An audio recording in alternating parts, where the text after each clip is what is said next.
Our next speaker is a professional athlete who competes in marathons, mountain biking, and adventure racing. He recently led his team to victory on Eco Challenge, the world's toughest race, hosted by Bear Grylls. And you might be asking yourself, what does this have to do with education and digital inclusion? Well, let's find out. Please join me in welcoming Nathan Faave to the screen, and he'll be chatting with Chami Akmimana from Convergence. And this is happening in real time, so if we have some time and people have questions, we might be able to take them at the end, so please put them in the chat. Chami, to you. Thanks, Jay. Nathan, so good to have you. Kia ora. Yeah, kia ora, Chami from New Zealand. Thank you so much. I mean, even if I spend the whole day chatting with you, I don't think I could get through all the questions, but we have 15 minutes, so let's get on with it. Sure. So Nathan, you're 48 years old, you're half Samoan, you live with your wife and 3 children in Tasman Bay, New Zealand. You first started racing when you were 16 years old. You completed your first endurance triathlon at age 17. And since then you've won God knows how many races. You won 6 World Championship races as well as, of course, the last Eco Challenge. Wow. I mean, seriously. As Jay was saying, it made me feel sick just watching that. So tell us what does this involve, how mentally as well as physically? Yeah, so as you could probably tell from on the short clip, adventure racing is a team sport. It is a mixed gender team, so that normally means in most teams it's 3 men and 1 female, but it can be whatever mixed gender you wish. The courses are usually around sort of 500 to sometimes 1,000 kilometers long.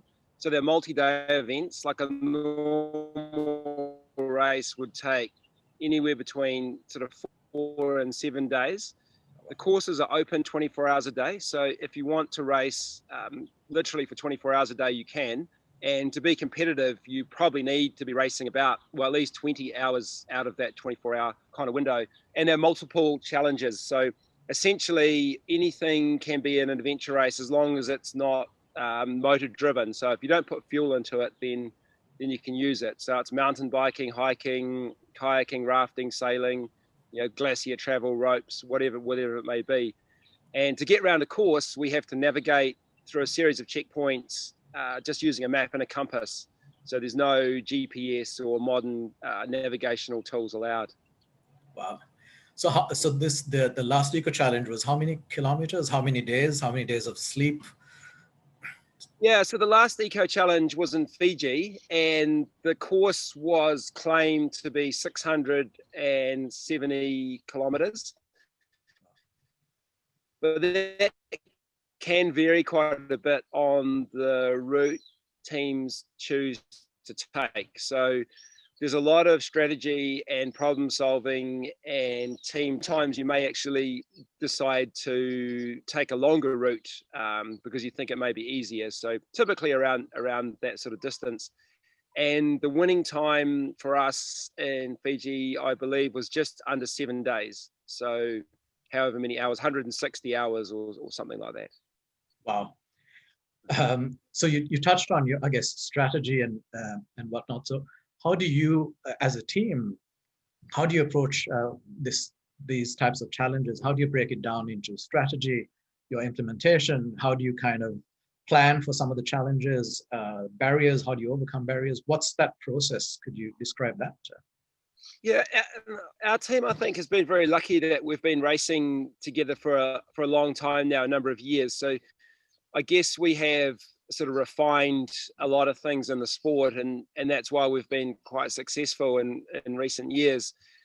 And one thing we've learned is that an adventure race, like many things in life, is a very multi sort of dimensional challenge. Just keeping 4 people healthy in the jungle of Fiji or somewhere like that is a challenge. Navigating our way through foreign countries or foreign lands is a challenge.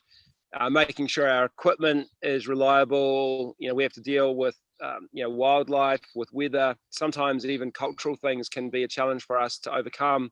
depending on where we're racing. So my point is that in an adventure race, there's many things that can go wrong, and often do go wrong, or things that don't go to plan. So what we've learned in adventure racing, in order to overcome a challenge of that magnitude, in sport, I guess in a sporting event, a non-stop race that goes for 7 days, most people will agree is quite a long sporting event. The one thing that we've really learned over the years that serves us well is to just focus on one stage at a time. So obviously it's very important to have an overall goal. Like, the ultimate goal for us in any race is to reach the finish line, and hopefully reach it before anybody else does. But in order to do that, what we've really kind of learned is that you just need to focus on the stage you're on and doing a really good job of that.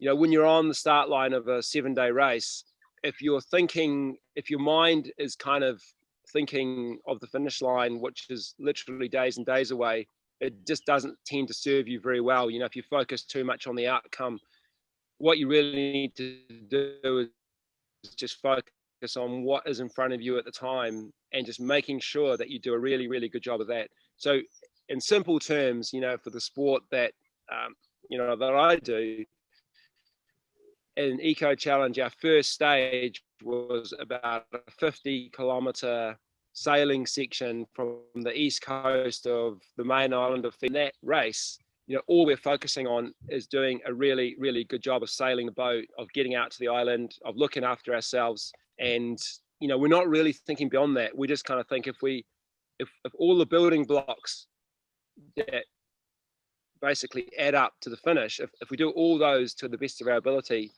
in most cases, the outcome will essentially manifest itself, and we don't really need to worry too much about that.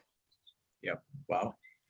So obviously, you led the team to victory, but teamwork is essential, I guess, in bringing this all together. So what does team leadership and what does teamwork mean, and what advice and guidance can you give, I guess, the students as well that are going to be embarking on their challenges over the next 10 days? Yeah, sure. I think, so I'm captain of the team, and it is a small team, but I think any team, no matter how big or small it is, needs some form of leadership. Mm-hmm. My style of leadership is, I'm a leader that leads from within. Answer to how you lead, I think it's just whatever's comfortable for you, but probably more importantly is how effective it is for the people that you're leading. For me, my number one value or mindset or philosophy on leadership is composure. Like, I've found, I guess, just myself being in teams, that what I like in a leader is someone who is calm and logical and patient and can sort of make time for things. But I just have a lot more trust in a leader like that, as opposed to someone I think who is probably more dictatorial, or someone who gets rattled. So certainly for me, when I'm leading, composure is front of mind for me. And a little saying that I sort of have, when I'm out there on course, is nothing will shock me. So no matter what happens in the race, or no matter what my teammates come to me with, I just have this sort of underlying kind of rule that whatever they say, I'm just going to remain composed and calm and cool, and just deal with things, appropriately. I think as teamwork, successful is that we do have a strong commitment to the team. And if you hear my teammates talking, a lot of their language is around serving the team, doing best for the team, and putting the team first, team before self, really. And I think, we've committed to being in the team, and therefore, we always sort of go out of our way, I think, to make sure that the team is getting the best result or the best outcome possibly can. Yeah. Wow. And I guess, even for someone as superhuman as you, I guess there will be times where you almost want to give up, or, your body certainly goes through a battering. What's the thought process? What goes on in your head? I think there's a number of things, and you are right. I think it's only natural, and I think whatever you do in life at a time of hardship or controversy, that you naturally question what you're doing, or maybe have thoughts of giving up or quitting or finding some way of getting out of things. But we've learned over the years that no matter how hard something is at the time, the challenge in front of you, no matter how kind of impossible it may seem, or difficult it may seem, or how much suffering or discomfort you may have to kind of endure to push through, that all of that is less than the regret, I think, of if you quit or if you give up.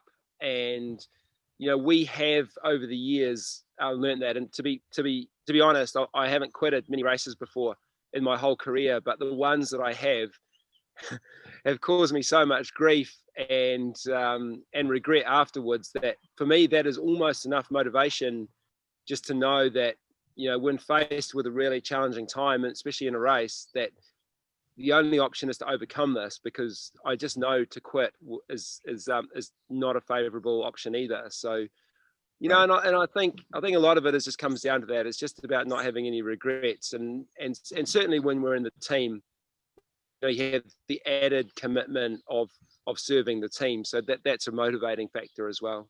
Right, right. And I guess in the education context, lately we've been hearing a lot about grit and endurance, and grit being a fundamental part of how you mold yourself as a person. What does that mean to you? Is it something that you could learn, acquire over time, or are you born with it? That's a good question. I think it's something that you develop over time. I think the more people or the more one challenges themselves and takes on things that they think are potentially impossible, or the thing they thought they couldn't do, I think the more you do that, the more you learn strategies and mindsets on how to deal with those sort of challenges. Certainly for me, if I think of grit, it's sort of someone with a very firm, resolute mind that just refuses to give up on what it is that they're doing. Just having that sort of tenacity to overcome, the obstacle that's in front of you. And maybe on more of a primal level, it's probably just the fighting spirit. Someone who just gets backed into a corner and sort of fights their way out. I think it's something that is quite, perhaps it is quite internal, that something people, I believe everyone has it. I think some people just access it more than others, but certainly in our sport, I think that is something that you really do need to succeed, in event racing for sure. Right, right. So I guess it's kind of fair to say, even in the toughest race, I mean, as much as your body is taking a beating, your mind is the most important thing that keeps you going, I guess. So, I mean, in tough times like this, with COVID, we're all kind of stuck at home in a virtual world. Life feels like one long Zoom meeting in some cases. How have you motivated your kids and yourself to kind of stay on course and not feel down? I mean, I'm sure you have down days. What mechanisms do you have in place? Can you give any guidance for some of the students that are listening? Not just for the challenge, but beyond in life as well. Sure. Well, first of all, I need to be probably honest here, is that I'm in New Zealand. I'm not at home at the moment, but I am in New Zealand, and we are very, very fortunate here. Life are obviously very restricted, but is normal pretty much. So we do feel very lucky.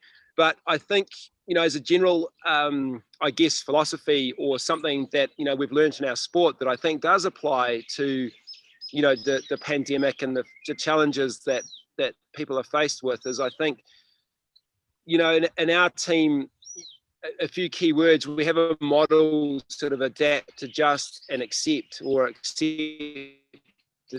adapt, and adjust, whatever way you want to sort of spin those words. But really what that means is that you haven't planned for is normally coming your way. So something in an adventure race is going to go wrong. You just simply can't race for that long in that environment without something coming unstuck. Something's going to fall apart, or you're going to lose something, or something will happen.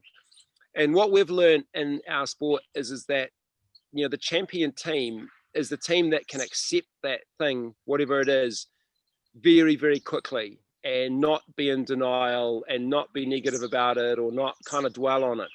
So when something goes wrong for us in a race, and this is something I use in day-to-day life as well, is that we accept that thing very quickly. So we go, right, we have a problem now. This has happened. It's not ideal, but it's happened. So that's it. We don't need to dwell on whose fault it was, or how did this happen, or why didn't we kind of prepare for this better. We can talk about that stuff after the race, but right now we have to accept it and find the solution. And usually what that means is, you obviously accept it, you adapt and adjust, and you move on. And most of the time, when you look back, it really wasn't a problem at all, really. And it didn't need to be a problem, and things are fine. And that is one thing I think separates us from many of the teams that we're competing against, is our ability to accept things and find solutions. There's really no wasted time. And I think in the pandemic, there has been some challenges here in New Zealand, albeit small. But certainly for me, when it first came, when the COVID thing first came along, the first thing for me was, well, just accept it. This thing has happened. It's happening. So adapt and adjust. And if anything, my message to people is that things will change again. And the main thing is being prepared for when things do change, and using that time wisely. Right. That was the quickest 15 minutes. I'm going to ask one more question before I. I mean, in a male-dominated sport, you've been a huge advocate of trying to get women into sport. What's your advice to the female students out there? And how do you encourage students? Is there any guidance, any advice you could give female students, not just in sport, but also in things that are heavily male-dominated? What's their foray into that?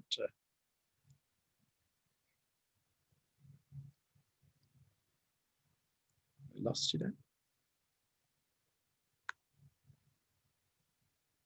Yeah, I'm not sure if I'll be qualified to give female, but I think teamwork. Like, I race in a mixed gender team, and sometimes that will be 2 men and 2 women. I have raced in teams before where there's been myself and 3 women. But I think what it really comes down to is, my definition of a team is a group of people working together for a common goal, and gender doesn't matter. Everyone in the team will bring strengths and weaknesses, and to me, when we're out there racing, I'm racing out there with my teammates, and some of them are men, and everyone's got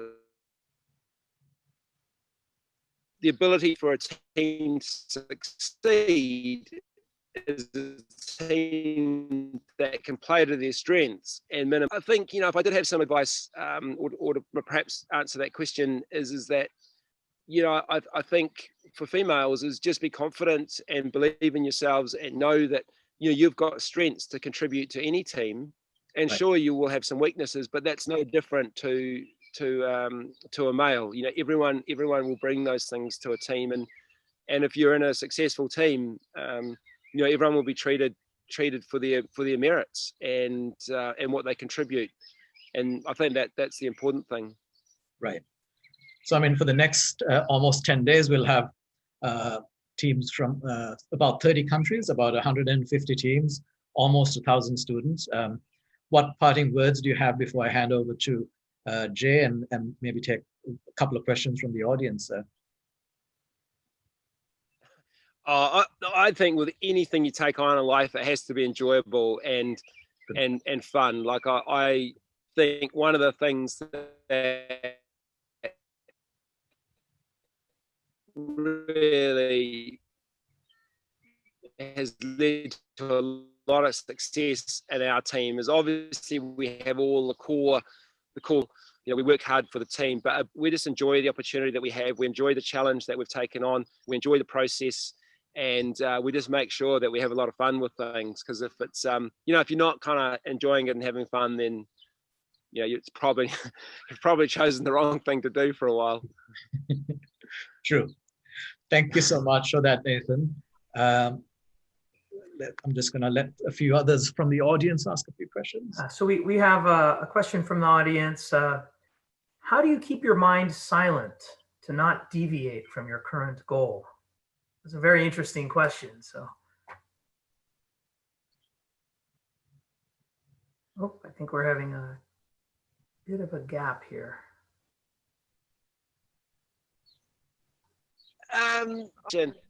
Yeah, I think, certainly in the sport, in the context of the sport, I think you do have to have a laser focus on what you're doing. And certainly, when we are competing in an event like Eco Challenge, I think, you just have to have the discipline to stay focused and know that, the distractions are probably going to be harmful to what's important. So I think to answer the question, I think it's just discipline and just maintaining a very, very sharp focus on things. Okay. And you talked a little bit about grit earlier on, and somebody has bringing up a variation on this and asks, can mental resilience be taught, or is it a personality trait?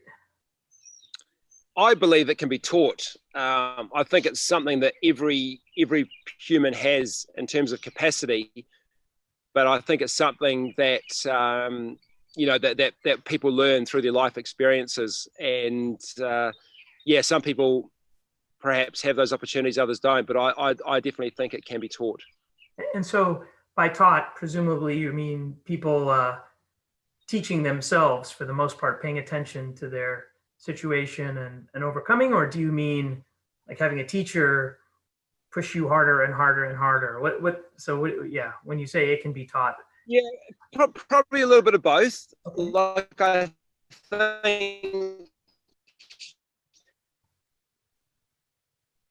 I think as an individual, I think you can teach it just by to go and just challenge yourself and whatever it is, and essentially just empower yourself into those experiences, and then you will just naturally learn. I think, obviously, young people, I think it can be taught by a teacher, by essentially by the same way, by empowering people into those experiences, and then perhaps you will learn it better if it's being facilitated and explained. But I do think that people can learn it themselves by just really just by putting themselves out of their comfort zones and putting themselves in challenging environments, things that make them a little bit uncomfortable or stretch them. Okay, well, fantastic. Well, thank you, Nathan, and thanks, Chami, for guiding that discussion. That was fantastic and inspirational. And even though my body hurts from watching that video, I'm still inspired to go out and push myself a little bit here. So thank you both.